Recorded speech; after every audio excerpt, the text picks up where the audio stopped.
Caríssimos alunos e alunas do primeiro ano, que bom estar aqui de novo com vocês. Nós tivemos um probleminha num outro vídeo que eu havia gravado, enviei parte dele porque um deles eu havia gravado pela plataforma. Não vou fazer mais isso porque parece que o vídeo se perdeu e isso aconteceu em outro vídeo que eu havia gravado na minha turma do terceiro ano. Então vou gravando por aqui, agora temos a alternativa de enviarmos também por e-mail. O importante é que estejamos juntos, que essas aulas tenham a mesma qualidade das aulas presenciais, para que não reste dúvida a respeito de que nós só mudamos o modo de contato e que logo estaremos juntos novamente, tá ok? Não vejo a hora, né? Porque estarmos juntos é muito mais agradável, muito mais gostoso e a troca de ideias facilita bastante também. Entretanto, temos esse canal, temos também outros canais, outros meios, inclusive providenciamos já, inclusive do WhatsApp, né? Vocês me perguntam, eu respondo aqui, ou posso responder lá por hora, mas eu gosto de fazer a resposta por aula também, então eu posso responder aqui pela aula da gente, tá bom? Então esse vídeo eu gravo com muito prazer, estou aqui em quarentena, mas com muito prazer tomando meu cafezinho e poder compartilhar com vocês mais esse raciocínio que vamos fazer hoje. Então, devido ao fato de termos perdido aquela aula, eu vou fazer uma breve introdução daquilo que eu discuti lá para trazer para o raciocínio aqui e a gente continuar caminhando, ok? Não haverá dúvida, não restará dúvidas. Vamos suprir todos esses obstáculos através dos nossos vídeos, perfeito? Então veja, lá eu estava dizendo sobre uma fase de aprimoramento do pensamento positivista que levou a Kelsen à teoria pura do direito e a toda essa ideologia que perpassa pelo nosso direito, que influencia os acadêmicos de direito, a ponto do cidadão no terceiro ano de direito já não perceber e não conseguir pensar fora da caixinha além de sua ideologia jurídica, que é o que não vai acontecer com os senhores. Perfeito? O que acontece em meio a tudo isso? Você sabe que o pensamento positivista, ele é muito, como que eu posso dizer? Ele é muito cômodo, né? Ele nos acomoda, porque ele dá a impressão de que temos que pensar conforme a técnica jurídica e que essa técnica jurídica tem uma tecnicidade científica a ponto de defendermos piamente as nossas convicções através da norma. Explico. Quando o juspositivismo ele se inicia em meio ao movimento positivista, que pegou todas as ciências de uma forma muito forte, através do próprio Darwin, de que as pessoas, que na verdade o ser humano ele evoluía, assim como as espécies animais também evoluem, as espécies da natureza também evoluem. Então é uma evolução natural dos tempos. E esse pensamento é muito sedutor, porque ele traz as pessoas ao botar os dois pés na realidade. Só que no direito, ele faz uma formação ideológica do pensamento através da forma e da técnica. Por quê? Porque o direito, ele não é justificável como ciência. Não há uma ciência que diz que a propriedade é privada e tem que ser assim. Se você pegar, por exemplo, qualquer constituição no mundo e lê-la, vamos usar a nossa, mas você pode pegar qualquer constituição do mundo e lê-la, você vai chegar à conclusão, nossa, como esses cidadãos desse designado país possuem direitos, né? Então, a quem não tem casa, o governo vai dar casa. A quem não tem comida, o governo vai dar comida. A quem não tem emprego, o governo vai dar emprego. E nós sabemos que isso não acontece, não é verdade? Quando se fala da propriedade privada, ao mesmo tempo que se fala da propriedade privada, se fala que ela tem que ter sua destinação social. Se não tiver destinação social, reforma agrária, vou dar a terra a quem precisa, desde que você tenha mais. Trabalha num aspecto de justiça social aristotélico, social, dogmático, constitucional, além do direito. Dá para ir além do direito? Dentro do próprio direito? É possível? Como já nós dizemos em aulas anteriores, é possível você constituir direitos através da lei e nunca efetivá-los. Aí nós temos dogmáticos constitucionalistas que vêm e falam, sim, nós temos direitos sociais, todo mundo tem que ter casa, todo mundo tem que ter habitação mínima, tem que ter saneamento básico, tem que ganhar um salário mínimo digno que dê para ele fazer suas atividades de lazer, para que ele possa constituir família, para que ele possa educar seus filhos. O Estado tem que dar saúde, educação, moradia no mínimo, segurança pública. Está tudo lá no artigo 5º, no artigo 7º. E aí por diante. Os direitos fundamentais, sociais, estão tipificados, estão institucionalizados em norma. Mas eles são efetivados? Aí nós vemos os grandes cultores do direito para provar que isso é ideologia, que nós estamos numa ideologia, e dizem, veja, os direitos individuais, eles são garantidos de pronto. São os direitos de liberdade, da propriedade privada, para fazer o que quiser, só o que a lei obriga eu devo fazer. São os princípios ideários da Revolução Francesa de primeira geração. Direitos humanos necessários, burgueses, de primeira geração. Para todos os outros, para eu alcançar todos os outros, eu preciso ser livre. Eu preciso que o Estado não intervenha na minha vida de forma a me controlar.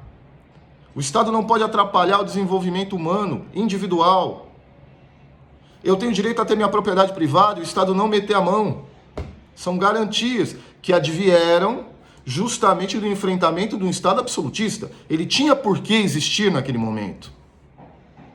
Tem para existir ainda hoje? Sim, só que há coisas para ir além. Nós precisamos efetivar os direitos sociais, que são os direitos humanos de segunda dimensão, que é o égalité, liberté, égalité, fraternité, os 3 princípios da Constituição Francesa, da Revolução Francesa, depois da Constituição Francesa também, que embasou todas as constituições estaduais liberais do mundo.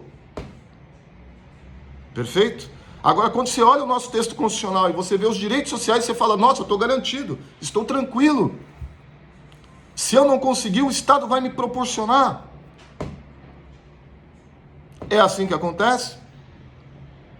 Não é assim que acontece. E nós já sabíamos isso com Carl Schmitt. Com outra dimensão de Michel Foucault, que focou muito mais no direito penal para explicar essas condições. E a grande sacada de Eugène Pachucanes, que diziam que eram as relações sociais, a movimentação da própria produção dos bens, matérias que distribuem, que houve, obviamente, uma evolução após o século XX, século XXI. Hoje nós temos os grandes oligopólios que mandam no poder, entretanto, só mudou de mãos, mas continua o mesmo raciocínio da produção. Agora eles são rentistas. Antigamente eles obrigavam a massa a produzir. Mas a dominação continua. E através do direito, dando garantias e privilégios a essas pessoas. Então percebam, os direitos de primeira geração são os direitos de liberdade. Os de segunda geração são os direitos sociais. E os de terceira geração são aquilo que a gente pode colocar como direitos coletivos globais, que interessam a todos, o meio ambiente, por exemplo, a saúde pública, com o coronavírus hoje, usando desses exemplos para a gente exemplificar no dia a dia. Você imagina, nós não temos investimento quase nenhum no SUS, inclusive nós inventamos técnicas ideológicas através do direito, e cito aqui, através do ADCT, Ato de Disposição de Transição de Constituição Transitórias, que permitiu a desvinculação do valor que é arbitrado pela Constituição ao investimento de saúde e de educação para outras áreas do poder, de acordo com a vontade do soberano, do executivo e do legislativo. deliberarem aonde que é prioridade gastar. Se saúde pública não for prioridade, eu não sei o que é prioridade. Vocês percebam agora as dificuldades que estamos passando por um sistema único de saúde, infelizmente falido. A institucionalização é muito boa, é fantástica. Até o Barack Obama veio aqui a tentar entender como nós fizemos aquilo. Só que a gestão é um problema, porque a gente tira dinheiro que era destinado à saúde pública. Então, até nos princípios liberais, gente, o próprio liberalismo, que como diria Norberto Bobbio, liberalismo e democracia são duas faces da mesma moeda. Só que ele era, na verdade, vinculado ao Partido Socialista Italiano. Um pouco dúbio, né? Queria perguntar para ele se ele fosse vivo sobre isso, mas queria entender. Ele não via, então, uma democracia além do liberalismo. Na interpretação dele, você pode ver como ele escreve, que realmente parece que ele acreditava ideologicamente nisso. Temos que ter essa esperança além. Porque o que temos hoje é liberalismo e democracia, que também são duas ideologias construídas. O que se constrói? Se constrói, por exemplo, quando se clama por algo social no Brasil, quando se vê uma grande crise do capitalismo mundial, como nós estamos passando hoje através dessa pandemia, a primeira coisa que se defende são as instituições. São instituições criadas pelo liberalismo, que é a tripartição de poderes, que é a forma de Estado, além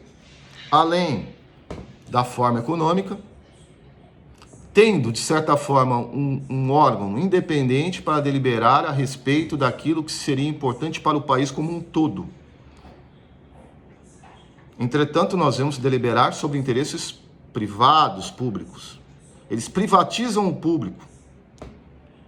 Como muitos outros sociólogos brasileiros já escreveram, né? Nós temos um livro clássico que chama do Raimundo Fauro. Ele chama Raimundo Fauro, era um advogado gaúcho, e esse livro dele foi editado pela própria editora, né? do grande Érico Veríssimo, que chama Os Donos do Poder, a formação do patronato brasileiro, que é um livro que tem muitos defeitos, tem muitos problemas. Entretanto, ele foi assim fantástico em algumas definições, inclusive como que se dava essa formação do pensamento, né? Geralmente a gente está voltado ao pensamento mínimo de uma elite que domina, que vem de cima para baixo através dos instrumentos de dominação, de formação ideológica, e aí parafraseando Althusser, o grande Althusser, que também dizia, no mesmo raciocínio, que não é quem tem o melhor discurso, mas quem tem a melhor divulgação, quem tem o melhor aparelho de formação de opinião, que acaba vencendo o debate. Isso a gente vê através dos tempos. Se você pegar uma pessoa e falar que esse cara é ladrão, e botar nos veículos de comunicação, esse cara é ladrão, esse cara é ladrão, esse cara é ladrão, a opinião pública em pouco tempo, 2 dias, 3 dias, vai estar dizendo que fulano é ladrão. Sem julgamento, sem qualquer outra coisa que o valha. Nós já vimos isso através dos tempos. Depois se descobre, né? O caso do escândalo da escola de base, que ficava nas Perdizes aqui em São Paulo, que as pessoas foram processadas por abuso de menores. Essas pessoas foram massacradas pela mídia e depois a própria mídia teve como condenação se retratar, porque nada se provou, e a própria criança a qual fazia as acusações depois desmentiu. Não acharam no exame de corpo de delito nada que provasse, e a própria psicóloga, né, que era assistente social, no processo disse, não, ela criou essa situação, porque crianças de 5, 6 anos criam situações, de acordo com aquilo que é exposto a elas. Ou seja, ela tinha um ambiente familiar que isso acontecia, e ela reproduziu aquilo. Eu tenho um filho de 5 anos e posso dizer que realmente isso acontece muito. E essas pessoas foram massacradas, foram condenadas pela mídia, morreram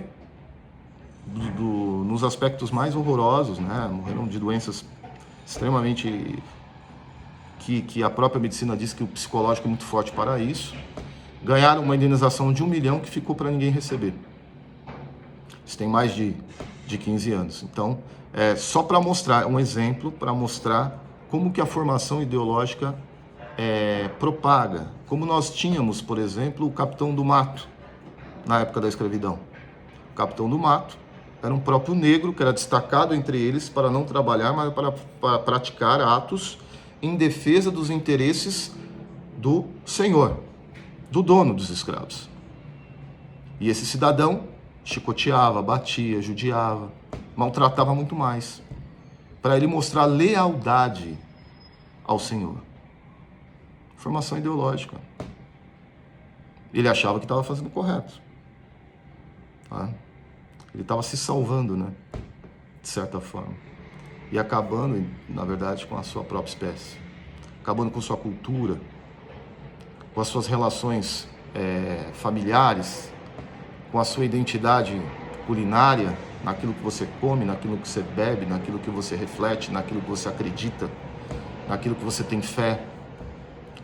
Que esse povo foi massacrado no aspecto de perder toda a sua identidade local, em troca de uma ideologia e de uma cultura eurocêntrica que nós mesmos aqui da América não conhecíamos.